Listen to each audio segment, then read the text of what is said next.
Salam, mahasiswa sekalian. Hari ini kita akan membahas topik yang sangat penting dalam dunia ketenagakerjaan, yaitu Undang-Undang Upah Minimum. Topik ini menjadi landasan dalam melindungi hak pekerja dan memastikan keadilan dalam sistem pengupahan. Dengan memahami regulasi ini, kita dapat mengapresiasi bagaimana pemerintah berperan dalam menetapkan standar upah yang adil untuk menjaga kesejahteraan pekerja di berbagai sektor. Semoga pembahasan ini bermanfaat untuk menambah wawasan kalian. Mari kita mulai.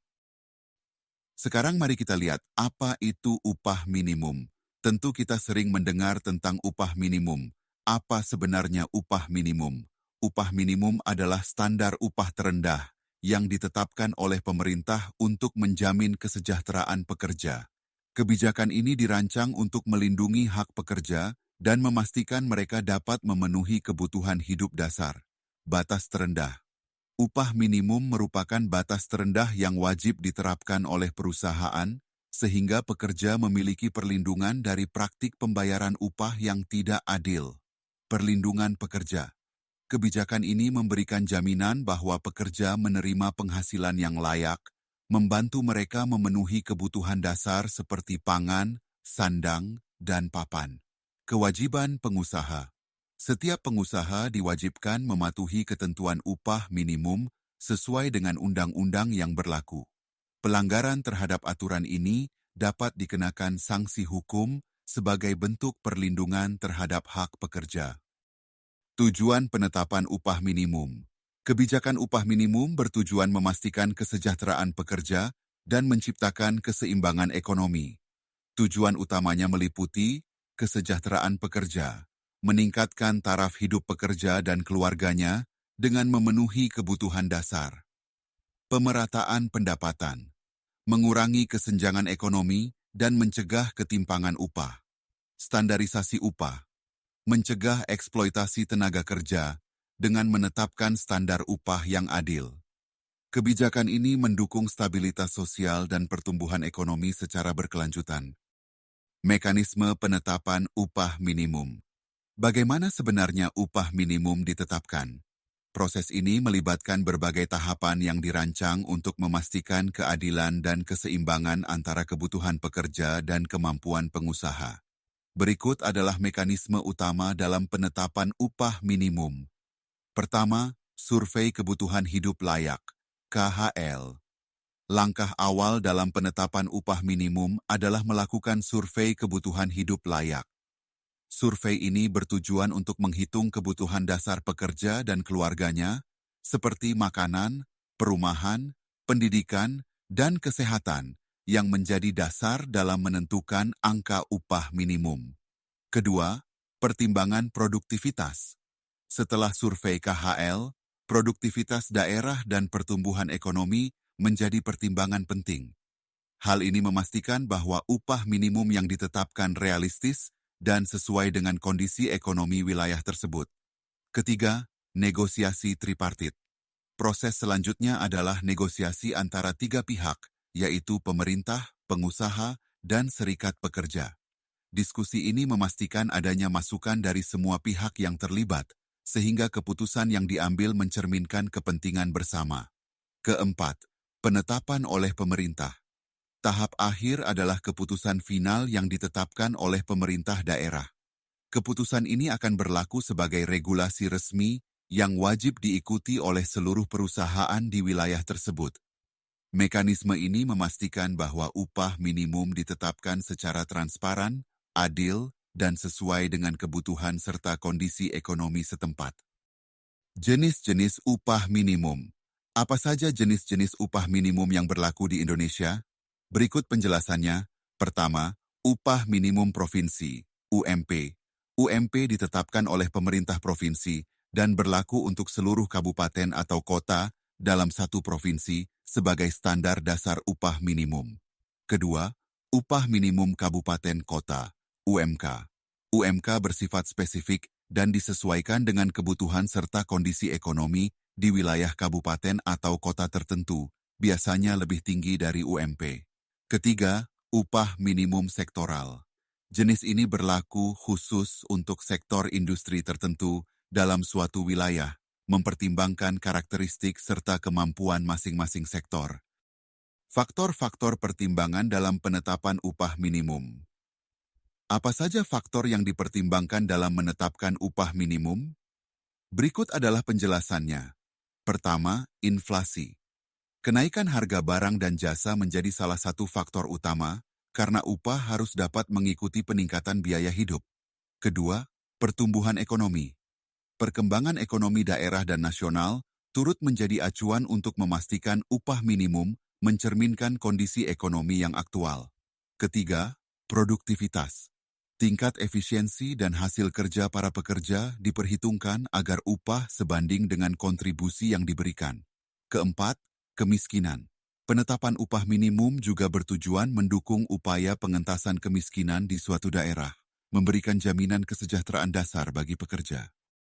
Selanjutnya kita akan melihat apa saja dampak positif dari upah minimum. Berikut penjelasannya. Pertama, peningkatan daya beli. Upah minimum yang lebih tinggi meningkatkan kemampuan konsumsi pekerja. Kedua, motivasi kerja. Upah yang layak mendorong produktivitas dan loyalitas karyawan terhadap perusahaan. Ketiga, pengurangan kemiskinan. Upah minimum dapat membantu mengurangi jumlah pekerja miskin di suatu wilayah. Keempat, standar hidup. Upah minimum yang memadai meningkatkan kualitas hidup pekerja dan keluarga mereka. Selanjutnya, kita akan melihat dampak negatif dari upah minimum. Berikut penjelasannya. Pertama, pengangguran. Penetapan upah minimum yang tinggi dapat menyebabkan pemutusan hubungan kerja untuk efisiensi biaya. Kedua, inflasi. Peningkatan biaya produksi dapat mendorong kenaikan harga produk yang berujung pada inflasi. Ketiga, informalitas. Beberapa perusahaan mungkin memilih beroperasi di sektor informal untuk menghindari regulasi upah minimum. Keempat, daya saing. Industri padat karya dapat kehilangan daya saingnya jika biaya tenaga kerja terlalu tinggi. Bagaimana implementasi dan penegakan upah minimum? Berikut beberapa langkah yang diambil. Pertama, sosialisasi. Penyebaran informasi tentang ketentuan upah minimum agar pengusaha dan pekerja memahami hak dan kewajiban mereka. Kedua, pengawasan. Dilakukan pemeriksaan rutin oleh Dinas Tenaga Kerja untuk memastikan perusahaan mematuhi ketentuan upah minimum. Ketiga, sanksi.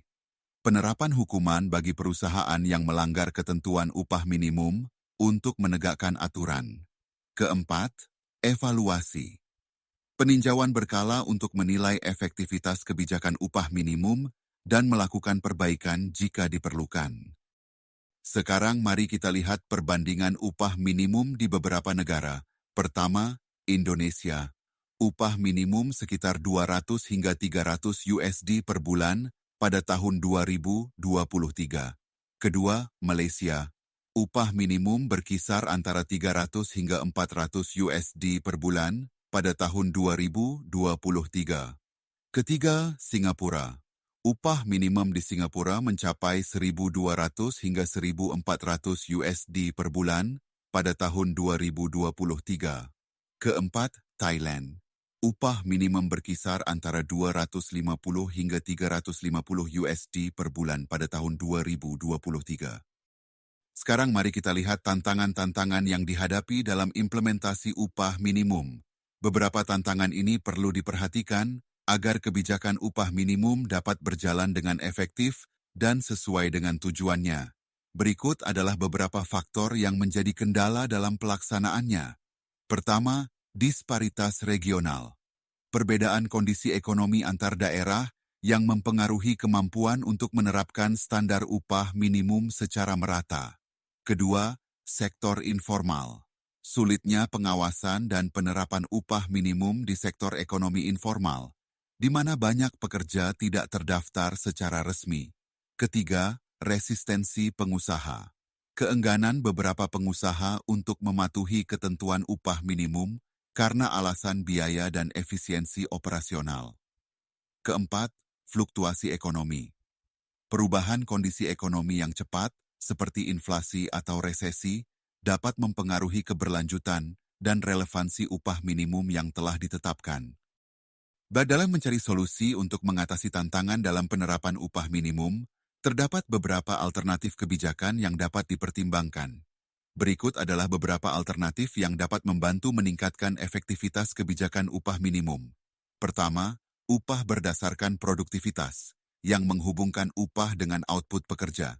Kedua, subsidi upah, yang merupakan bantuan dari pemerintah untuk menopang upah pekerja.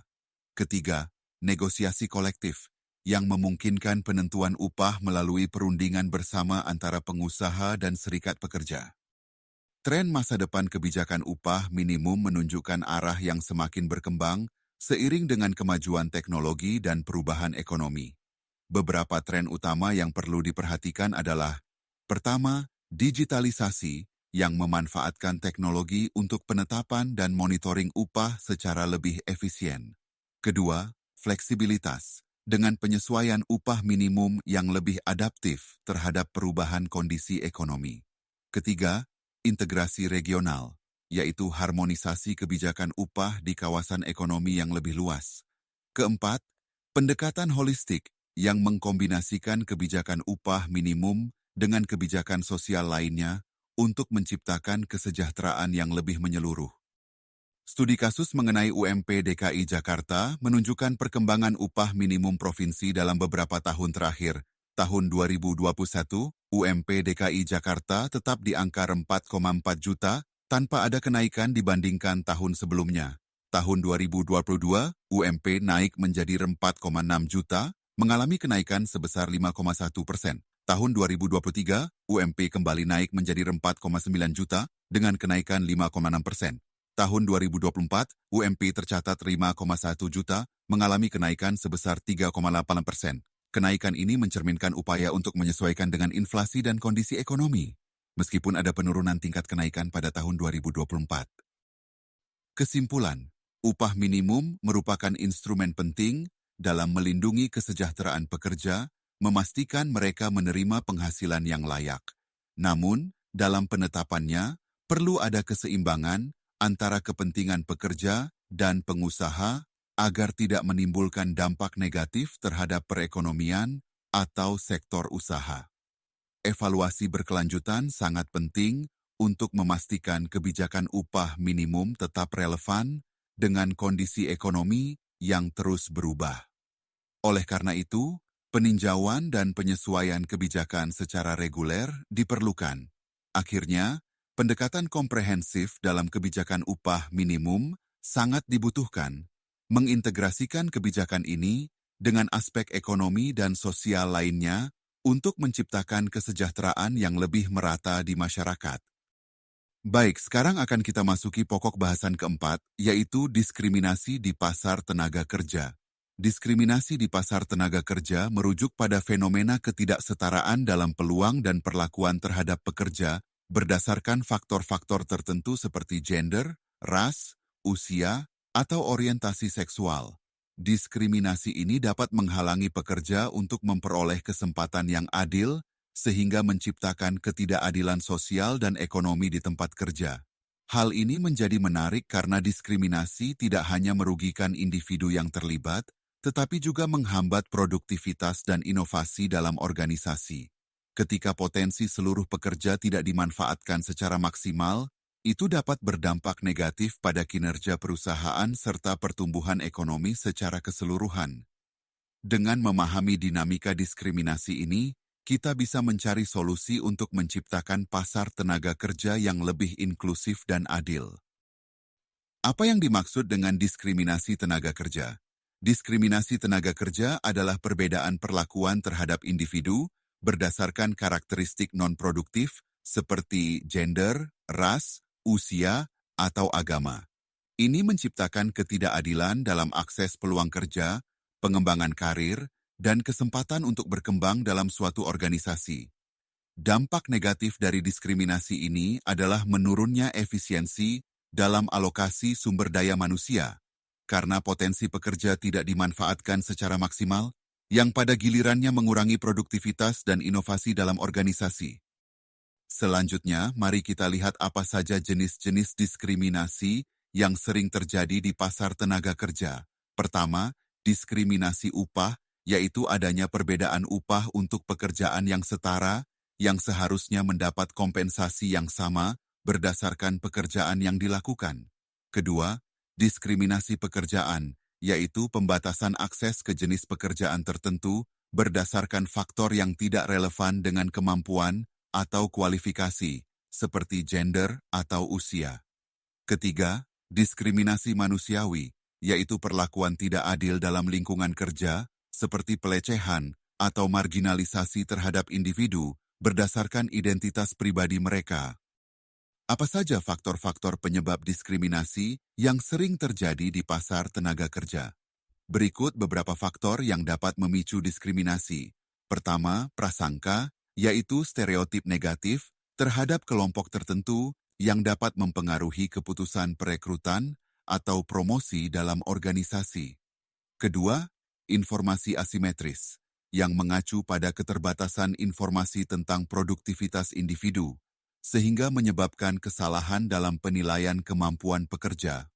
Ketiga, preferensi pelanggan, yaitu kecenderungan konsumen untuk lebih memilih pekerja dengan karakteristik tertentu yang dapat mempengaruhi kebijakan perekrutan perusahaan. Keempat, kebijakan institusional, yaitu aturan atau praktik yang menguntungkan kelompok tertentu, sehingga menciptakan ketidakadilan dalam kesempatan kerja. Apa saja bentuk diskriminasi berbasis gender yang dapat terjadi di tempat kerja? Berikut beberapa bentuk diskriminasi yang sering ditemukan. Pertama, rekrutmen, yaitu preferensi gender dalam proses seleksi karyawan, di mana seringkali kandidat dari salah satu gender lebih dipilih atau diberikan kesempatan lebih besar dibandingkan yang lain. Kedua, promosi, yaitu kesenjangan peluang kemajuan karir antara pria dan wanita, di mana wanita seringkali mengalami hambatan untuk mendapatkan posisi lebih tinggi, meskipun memiliki kualifikasi yang sama. Ketiga, upah, yaitu perbedaan gaji untuk pekerjaan setara berdasarkan gender, di mana wanita seringkali dibayar lebih rendah dibandingkan pria meskipun melakukan pekerjaan yang sama. Keempat, pelecehan, yaitu intimidasi atau pelecehan seksual di tempat kerja, yang seringkali terjadi terutama pada wanita, yang dapat menciptakan lingkungan kerja yang tidak aman dan tidak nyaman. Apa saja bentuk diskriminasi ras dan etnis yang dapat terjadi di tempat kerja? Berikut beberapa bentuk diskriminasi yang sering ditemukan. Pertama, keragaman, yaitu perbedaan perlakuan berdasarkan latar belakang etnis, di mana individu dari kelompok etnis tertentu mungkin diperlakukan secara tidak adil atau diabaikan dalam proses rekrutmen, promosi, atau penilaian kinerja. Kedua, segregasi, yaitu pengelompokan pekerjaan berdasarkan ras atau etnis, di mana kelompok etnis tertentu hanya diperbolehkan mengisi pekerjaan tertentu, sehingga menciptakan ketidaksetaraan kesempatan. Ketiga, bahasa, yaitu diskriminasi terhadap aksen atau kemampuan bahasa, di mana seseorang dengan aksen atau kemampuan bahasa yang berbeda seringkali direndahkan atau dianggap kurang kompeten. Keempat, stereotip, yaitu prasangka negatif terhadap kelompok etnis tertentu, di mana individu dari kelompok tertentu seringkali dianggap memiliki sifat atau kemampuan tertentu yang tidak didasarkan pada fakta, melainkan asumsi yang tidak adil. Diskriminasi usia di tempat kerja dapat terjadi dalam beberapa bentuk. Pertama, rekrutmen, yaitu preferensi usia dalam seleksi kerja yang sering mengabaikan pekerja yang lebih tua. Kedua, pelatihan, yaitu keterbatasan akses bagi pekerja senior untuk mengikuti program pengembangan. Ketiga, pensiun, yaitu tekanan pensiun dini pada pekerja berusia lanjut meskipun masih produktif. Keempat, stereotip, yaitu anggapan bahwa pekerja lansia kesulitan beradaptasi dengan teknologi. Diskriminasi disabilitas di tempat kerja dapat muncul dalam beberapa bentuk. Jenis diskriminasi, akses fisik, keterbatasan mobilitas di tempat kerja, stereotip kemampuan, anggapan negatif terhadap kemampuan pekerja disabilitas. Akomodasi kerja, kurangnya penyesuaian fasilitas kerja untuk disabilitas. Dampak, keterbatasan mobilitas memengaruhi kemampuan pekerja disabilitas untuk bergerak dan bekerja dengan baik. Pembatasan peluang menghalangi pekerja disabilitas untuk mengakses peluang yang setara. Produktivitas terhambat, kurangnya dukungan mempengaruhi efisiensi dan produktivitas. Solusi, desain inklusif, menyediakan fasilitas fisik yang dapat diakses oleh semua pekerja. Edukasi karyawan, meningkatkan pemahaman tentang inklusi dan kemampuan pekerja disabilitas. Penyesuaian lingkungan, menyediakan akomodasi kerja untuk mendukung produktivitas pekerja disabilitas. Diskriminasi orientasi seksual dapat terjadi dalam berbagai bentuk di tempat kerja. Visibilitas, pekerja orientasi seks berbeda seringkali menghadapi tantangan dalam mengungkapkan identitas mereka karena takut diskriminasi atau stigma. Marginalisasi, pengucilan sosial dan profesional bisa terjadi, seperti peminggiran atau pembatasan kesempatan berdasarkan orientasi seksual. Kebijakan penting bagi perusahaan untuk memiliki regulasi anti-diskriminasi yang melindungi pekerja dengan orientasi seks berbeda, memastikan mereka memiliki hak yang setara dan aman di tempat kerja. Dampak ekonomi dari diskriminasi sangat berpengaruh terhadap kinerja ekonomi suatu organisasi atau negara. Berikut beberapa dampaknya. Alokasi SDM, diskriminasi mengarah pada inefisiensi dalam penggunaan bakat dan keahlian pekerja karena peluang kerja terbatas untuk kelompok tertentu.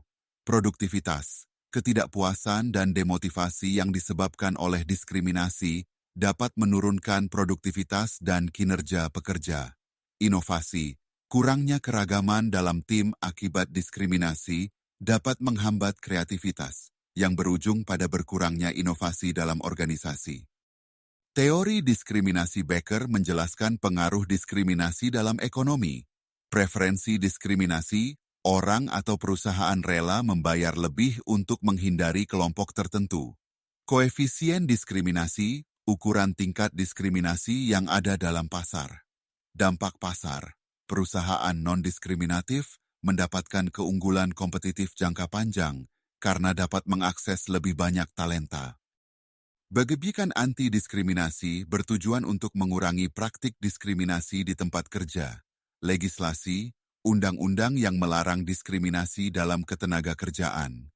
Edukasi, program pelatihan untuk meningkatkan pemahaman tentang keragaman dan inklusi.